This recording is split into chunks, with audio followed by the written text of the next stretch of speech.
नमस्कार दोस्तों, ओम नमः शिवाय। स्वागत है आप सभी का इस नए वीडियो में। ओम नमः शिवाय, जय श्री शिवाय, नमस्तुभ्यम, हर हर महादेव। 16 श्राद्ध पक्ष अर्थात हम सभी को अपने पितरों को प्रसन्न करना है इस श्राद्ध पक्ष में और अपने आप को भी पितृदोष से मुक्त करना है, तो जरूर करना है हम सभी को यह उपाय। देखिए, यह उपाय रोटी के ऊपर रोटी रखने वाला उपाय है जो कि हमारे पितरों को तृप्ति कराएगा। हमारे पितरों के निमित्त पितरों को समर्पित करते हुए यह उपाय करते हैं। रोटी वाला उपाय जो कि हमारे जीवन से हर प्रकार से संपूर्ण रूप से पितृदोष को भी खत्म करता है और पितृदोष को समाप्त भी करता है। तो पितृ खुश होते हैं और हमारे परिवार में भी खुशियां रहती है। तो यह उपाय आप सभी के लिए है, ये वीडियो आप सभी के लिए है जो भी 16 श्राद्ध पक्ष में अपने ऊपर से अपने घर से पितृदोष को समाप्त करना चाहता है और पितरों को प्रसन्न करना चाहता है। तो संपूर्ण क्रिया संपूर्ण विधि जानेंगे और समझेंगे पूज्य गुरुदेव जी की अनुकंपा कृपा से, उन्हीं के आदेशानुसार, उन्हीं के श्री मुख से बताई गई छोटे से उपाय, छोटी सी क्रिया। तो चलिए जानते और समझते हैं, लेकिन प्लीज इस वीडियो को लाइक और सब्सक्राइब जरूर करिएगा। और यदि आप चैनल पर नए हैं या फिर हमारी बात पहली बार सुन रहे हैं तो सब्सक्राइब के साथ चैनल को, वीडियो को शेयर जरूर करिएगा। यदि आप वीडियो को शेयर करते हैं तो बाकी लोगों तक भी ये वीडियो जल्द से जल्द पहुंचती है और वह लोग भी अपने जीवन में इस कार्यों का, इन उपायों का लाभ उठा करके अपने जीवन से पितृदोष से मुक्ति पा सकते हैं, अपने पितृ देवताओं को प्रसन्न कर सकते हैं। देखिए, यह उपाय विशेष रूप से स्त्रियों के लिए है। यदि इस उपाय को स्त्रियां करती हैं अपने घर में तो उनके घर से हर प्रकार से पितृदोष समाप्त हो जाता है। देखिए, स्त्रियां करती हैं तो पितृदोष इस क्यों समाप्त होता है? एक तो उनके मायके से भी समाप्त होता है, दूसरा उनके ससुराल से भी समाप्त होता है। इसलिए विशेष रूप से इस उपाय का सबसे अधिक महत्व होता है महिलाओं के लिए, हमारी माताओं बहनों के लिए। तो कैसे करेंगे? यह उपाय जो था, दो रोटी वाला उपाय था। कितनी? दो रोटी वाला उपाय था। ध्यान दीजिएगा, इस उपाय को दो रोटी वाला उपाय क्यों कह रहे हैं? यहाँ पर आप सभी को स्क्रीन में एक ही रोटी दिख रही होगी। ये तो प्रश्न होगा कि भैया आप तो एक ही रोटी दिखा रहे हो और बोल रहे हो दो रोटी वाला उपाय, तो नहीं। ध्यान से समझिएगा, यह जो उपाय है दो रोटी का ही है। एक रोटी लेंगे आप अपने घर में और उस एक रोटी के दो टुकड़े कर देंगे, यानी कि बीच से आपको इस रोटी को काट देना है, दो टुकड़ों में अलग अलग कर देना है। ये जो छिलका, ये वाला हिस्सा नहीं निकालना है आपको कि आपने ये जो ऊपर से छिलका निकाल दिया और इस प्रकार से दो रोटी के दो टुकड़े कर दिए, नहीं। ऐसा बिल्कुल भी नहीं करना है। ध्यान दीजिएगा, आपको केवल बीच से काटना है। इस रोटी के दो टुकड़े करेंगे। ठीक, जब आप दो टुकड़े करते हैं तो आपके ससुराल वाले घर से भी पितृदोषों के लिए मुक्ति होती है और आपके मायके वाले घर से भी पितृदोष के लिए मुक्ति होती है। आप जहां पर है, ससुराल में तो ससुराल के लिए, मायके में तो मायके के लिए। इसलिए आप ये दो रोटी कर सकते हो। यदि आप मायके में और ससुराल वाले घर के लिए भी करना चाहते हैं, यदि आप मायके और ससुराल में नहीं है, कहीं बाहर शहर में है, अपने बच्चों को लेकर के, उनकी पढ़ाई लिखाई के लिए लेकर के, या फिर अपने हस्बैंड के साथ उनके कामकाज में, यदि वो जहाँ रहते हैं, बाहर रहते हैं, वहां पर है, तो आप वहां पे भी कर सकते हैं कि आप जहां बाहर शहर में है तो उस घर से भी आपके जो पितृदोष है वह दूर हो। और आपके गाँव का जो घर है, जो आपका गाँव का पर्सनल घर है, वहां से भी पितृदोष दूर हो, उसके लिए भी आप सभी के लिए ये उपाय, इसलिए महिलाओं के लिए दो रोटी का उपाय रहता है। ठीक, एक रोटी लेंगे, उसके दो टुकड़े करेंगे। अब इसमें आपको कुछ मिष्ठान के रूप में डालना है, या तो थोड़ी सी शक्कर डाल दीजिएगा। ठीक, किसी भी एक साइड यहाँ पर मान लीजिए आपने शक्कर डाल दी है, या फिर आपके पास थोड़ा सा गुड़ हो तो आप गुड़ डाल दीजिएगा मीठे के रूप में, और साथ में काली तिल डालिएगा। काली तिल डाल दिया, आप ऊपर से जो आपने दूसरी रोटी का टुकड़ा है इसी को ऊपर से आपको फोल्ड कर देना है। क्या करना है? आपको इसी को ऊपर से इसके ऊपर रख देना है। इस वाले टुकड़े को आप ऊपर रख देंगे। एक टुकड़े के अंदर एक टुकड़ा लिया, उसमें आपने गुड़ रखा, फिर काली तिल रखी हो, फिर उसके ऊपर दूसरा टुकड़ा रख दिया। आप इसको तैयार करके आप कहाँ ले जाएंगे? 16 श्राद्ध पक्ष के इस पावन अवसर पर, इस शुभ अवसर पर, श्राद्ध के जितने भी बचे हुए शेष दिन हैं इन सभी दिनों में करते हुए, यदि आप चाहें तो सभी दिनों में इस उपाय को कर सकते हैं, और यदि आप चाहें तो केवल एक दिन पर कर सकते हैं। यदि रोजाना नहीं कर पा रहे हैं तो आप अपने घर के नजदीकी किसी भी कुत्ते को खिला सकते हैं, किसी भी गौ माता को खिलाएंगे, किसी भी कौवे को खिलाएंगे। क्यों? क्योंकि ये सभी पशु हमारे पितरों के निमित्त, हमारे पितरों के समक्ष, पितरों के समान माने जाते हैं। पितरों की तृप्ति के लिए हम सभी इन्हीं पशुओं की पूजा अर्चना करते हैं श्राद्ध पक्ष में। अब देखिए, यहाँ पर यदि आप कुत्ते को खिलाते हैं तो आपका दोष समाप्त होता है, कौवे को खिलाते हैं तो आपका दोष समाप्त होता है। परंतु आप यदि गौ माता जी को थोड़ा सा कहीं से भी थोड़ी सी परिश्रम करके, गौ माता जी को कहीं से ढूंढ करके उनको ले जाकर के खिलाते हैं तो आपको 33 कोटि देवी देवताओं का भी आशीर्वाद मिलता है।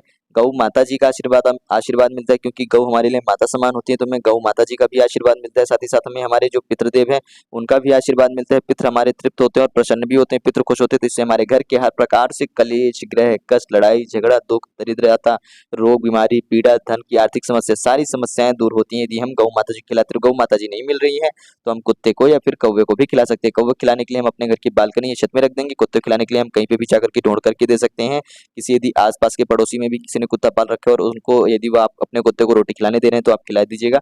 नहीं तो आप किसी न किसी प्रयास करें कि पहली प्राथमिकता रखें गौ माता जी को खिलाएं, ताकि आपको 33 कोटि देवी देवता को प्रणाम करें, अपने पितृ देवताओं को याद करें, पितृ आर्मा का नाम लें, उनको प्रणाम करें, गौ माता जी को प्रणाम करें, उनके चरण स्पर्श करें। गौ माता जी को कहीं पे भी स्पर्श करके, यदि आपको डर लगता है कि मार न दे, तो जरूरी नहीं कि आपके पाँव में ही टच करना है, कहीं पे भी, या फिर आप उनके मस्तक में यहाँ पर अपने सीधे हाथ से टच करके अपने सर पे लगा सकते हैं, यानी कि उनको अपने मन ही मन प्रणाम कर सकते हैं, जिससे कि आपको विशेष रूप से आपके घर से हर प्रकार से दोष समाप्त होता है और पितृ आपके तृप्त होते हैं। तो यह उपाय जरूर करिएगा।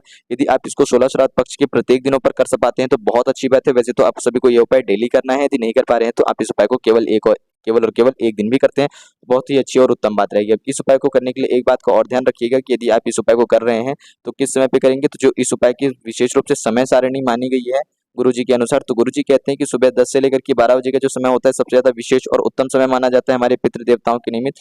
तो हम सभी को सुबह 10 के 12 के बीच में ही ये क्रिया करनी है, यानी कि जो खाना वगैरह बनाना है, रोटी वगैरह, ये तो हम इसके पहले बना लेंगे, परंतु 10 बजे के बाद ही हम रोटी और गुड़ इसमें काले तिल रख करके ले जाएँगे और अपने पितरों को अर्पित करें, अपने पितरों को अर्पित करेंगे, पितरों को समर्पित करेंगे, गौ माता जी को ग्रहण कराएँगे। तो यह क्रिया, यह उपाय ज़रूर करिएगा। ठीक, बात करते हैं अपने दूसरे उपाय की। देखिए, यह जो उपाय है, यह भी हम सभी अपने पितृ पक्ष में ही कर सकते हैं। यदि पितृ हमसे नाराज़ हैं, पितृ रुष्ट हैं, तो कहीं न कहीं हमारे घर में अशांति ज़रूर बनी रहती है, लड़ाई-झगड़ा हमारे घर में होता रहता है, कलेश कहीं न कहीं हमारे घर में बना रहेगा। और जब हमारे घर में कलेश रहता है, तो हमारे घर का कोई भी कार्य जो है, वह सफल नहीं हो पाता है, सपन्न नहीं हो पाता, संपन्न नहीं हो पाता है, जिससे कि हमें कहीं न कहीं किसी न किसी कष्ट या परेशानी का सामना करना पड़ता है। तो पितृ पक्ष में हम सभी एक छोटा-सा उपाय कर सकते हैं। अपने घर से हर प्रकार की समस्या, हर प्रकार की कलेश, हर प्रकार की लड़ाई-झगड़े को दूर करते हुए क्या करेंगे, थोड़ा-सा गुड़ का टुकड़ा लेंगे, 2 टुकड़े लेंगे गुड़ के, साथ ही साथ 2 गुड़ के टुकड़े के साथ में हमें आवश्यकता पड़ेगी 2 शमी पत्र के पत्ते लेने हैं। शमी पत्र के पेड़ से 2 शमी पत्र के पत्ते लेंगे, ऐसे जैसे कि अभी आप देख रहे हो।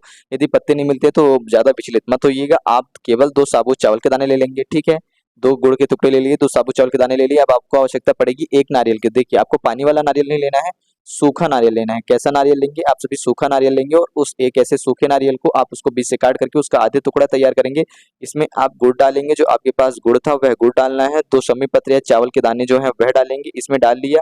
अब इस नारियल के टुकड़े को लेकर के आप अपने घर के सभी कमरों में अच्छे से भ्रमण कर लेंगे, अपने पितृ देवताओं का नाम लेते हुए, पितृ आर्यमा का नाम लेते हुए सभी कमरों में अच्छे से घूम लेने के बाद आप अपने घर के नज़दीकी किसी भी पीपल वृक्ष के समक्ष पहुँचेंगे और पीपल वृक्ष के समक्ष पहुँच करके ध्यान दीजिएगा, सुबह के समय पे इस उपाय करना है। सुबह 10 से लेकर के 12 के बीच में ही आपको बार-बार बताया जाता है कि आपके पितर का क्या समय है, इसलिए बताया जाता है ताकि आप लोग भूले ना, आपको अच्छे से याद रहे, आपके दिमाग में, आपके मन में बैठ जाए, तो आपसे गलती से भी भूल-चूक ना हो। तो सुबह 10 से 12 के बीच के समय पे आप इस नारियल को लेकर के किसी भी पीपल वृक्ष के नज़दीक पहुँचेंगे और वहाँ पर आपको इसका एक नियम है कि इसको मिट्टी के नीचे गाड़ देना है। अपने पितृ देवताओं का नाम लेते हुए, पितृ आर्यमा का नाम लेते हुए, पितरों की तृप्ति के लिए, अपने घर से हर प्रकार से जुड़े हुए कलेश की मुक्ति के लिए, हर प्रकार से जुड़े लड़ाई झगड़ा जैसी अशांति जैसे माहौल के लिए, दरिद्रता जैसे माहौल के लिए दूर होने के लिए और घर में सुख शांति समृद्धि बनी रहे, पितृ प्रसन्न रहे, पितरों की कृपा बनी रहे, इस प्रकार से प्रार्थना अर्चना करते हुए।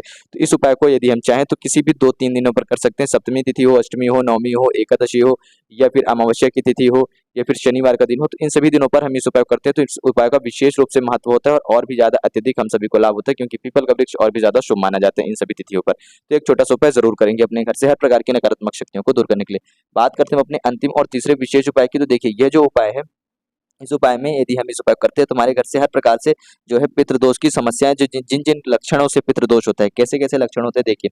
बात करें तो हमारे घर में पितृदोष का सबसे पहला लक्षण होता है कि लड़ाई होना, झगड़ा होना, फसाद होना, कलेश होना। लड़ाई झगड़ा हो रहा है तो हमारे घर में पितृदोष चल रहा है। यदि हमारे घर में बहुत ज़्यादा बीमारियाँ आ रही हैं, बहुत ज़्यादा रोग आ रहे हैं, कोई ना व्यक्ति किसी को, देखिए, बीमारी का मतलब ज़रूरी नहीं कि बुखार, सर दर्द, खाँसी हो। कहीं गिर जाते हैं, कहीं छोटी सी चोट लग जाती है, कहीं किसी कारणवश हाथ वगैरह कट जाता है खाना वगैरह बनाते वक़्त, या किसी बच्चे को कुछ चोट लग जाती है, सर में दर्द रहता है, बदन में दर्द रहता है, बीपी, शुगर या ब्लड प्रेशर जैसी समस्याएँ, बीमारियाँ हो रही हैं अचानक से, ऐसी बीमारियाँ कुछ ना कुछ बनी रहती है घर पे, तो भी हमारे घर में पितृदोष का ही ये लक्षण होते हैं। और साथ ही साथ यदि तीसरा कोई एक लक्षण देखें तो सबसे ज़्यादा आर्थिक तंगी होती है, यानी धन की समस्या की। हम यदि कमाई कर रहे हैं 1000 रुपए की, 100 रुपए की और खर्च हो रहे हैं 2000 रुपए, यानी कि कमाई से अत्यधिक हम सभी के खर्चे हो रहे हैं, जितनी कमाई हो रही है उससे ज़्यादा खर्चे आ रहे हैं। और खर्चे ऐसे नहीं कि फालतू खर्चे हो रहे हैं, ज़रूरत के ही खर्चे हो रहे हैं, परंतु ज़रूरत ना चाहते हुए भी वो ज़रूरत उत्पन्न हो रही है, क्योंकि घर में यदि लड़ाई होगी तो पैसे का खर्चा कहीं न कहीं यद होगा, अधिक होगा, ठीक है? बीमारी होगी तो आपके घर में पैसा अधिक खर्चा होगा, जो कि ना चाहते हुए भी ये खर्चे आपके घर में आ जाते हैं, जिसकी वजह से कहीं न कहीं ये पितृदोष के ही लक्षण होते हैं। यदि आपके घर में ऐसे कहीं न कहीं पितृदोष के लक्षण आप सभी को मौजूद होते हैं, यदि देखने को मिलते हैं, समझ में आते हैं, तो आप सभी को एक छोटा-सा उपाय कच्चे दूध वाला अवश्य रूप से करना चाहिए। क्या करेंगे?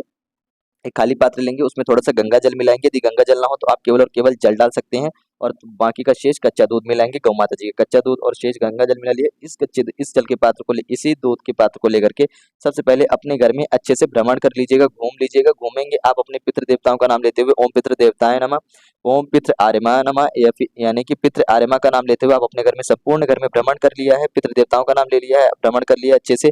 अब इसके बाद क्या करिएगा कि यह जो जल है, घर से भ्रमण करने के बाद ये जो जल और कच्चा दूध लेकर के आए हैं, इसको लेकर के पहुंचेंगे किसी भी बेल वृक्ष के समीप। कहाँ पर पहुंचेंगे? या तो बेल पत्र का पेड़ होना चाहिए, या फिर पीपल का पेड़ होना चाहिए, या फिर बट वृक्ष होना चाहिए।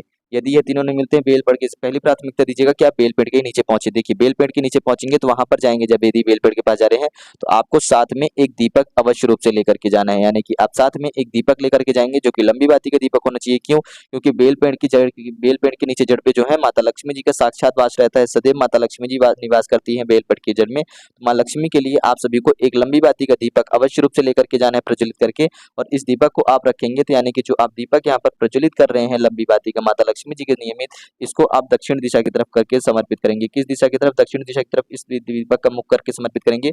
और जब आप दूध समर्पित करेंगे तो ये भी आपको दक्षिण दिशा की तरफ मुख करके समर्पित करना है। ओम पितृ देवताय नमः, पितृ आर्यमाय नमः का नाम लेकर के सबसे पहले दीपक समर्पित करिएगा पहले नंबर पे, उसके बाद जल समर्पित, कच्चा दूध मिश्रित करके आप समर्पित कर देंगे बेल वृक्ष के नीचे। इससे आपकी हर प्रकार से कामना परिपूर्ण होती है, आपके घर से लड़ाई दूर होती है, बीमारियां दूर होती हैं, धन की आर्थिक समस्याएं दूर होती, माता लक्ष्मी जी की विशेष अनुकंपा कृपा बरसती है और आपकी जो भी समस्याएं हैं वह दूर होती है और पितृ आपसे प्रसन्न होते हैं। तो ये छोटी सी क्रियाएं थी, छोटी सी विधि थी जो कि आप सभी को पितृ पक्ष में अवश्य रूप से करना चाहिए थी। आप चाहते हैं कि आपके पितृ प्रसन्न रहें, आपके पितृ खुश रहें, 16 श्राद्ध पक्ष में आपके घर से हर प्रकार से पितृ दोष से मुक्ति रहे, तो आप सभी को आपको यह उपाय जरूर रूप से करना चाहिए। रोटी वाला और पितृ दोष से मुक्ति पाने के लिए कच्चे दूध वाला। तो रोटी और कच्चे दूध वाला उपाय कैसे करना था कि रोटी और कच्चे दूध वाला उपाय करके 16 श्राद्ध पक्ष के शुभ अवसर पर, वैसे तो रोजाना कर सकते हैं परंतु याद में नहीं कर पा रहे हैं तो केवल एक दिन जरूर करिएगा। इस उपाय को जरूर से जरूर करें। सभी लोगों से विनम्र रूप से निवेदन है, रोटी वाला उपाय आप सभी को बहुत ही सरल और सहज रूप से बताया गया है। तो आप इस वीडियो को देखने के बाद इस वीडियो को शेयर जरूर करिएगा। थोड़ी सी मेहनत और परिश्रम आप करेंगे तो भी आप सभी को लाभ होगा यदि आप इस अच्छी वीडियो का अपने दोस्तों में, अपने भाईजनों में, अपने परिवारजनों में यदि इसका शेयर करते हैं ताकि वह लोग भी इस उपाय कर सकें। और यदि आप कुछ प्रश्न हो तो जरूर पूछिएगा। जय श्री शिवाय, नमस्तुभ्यम, हर हर महादेव, ओम नमः शिवाय।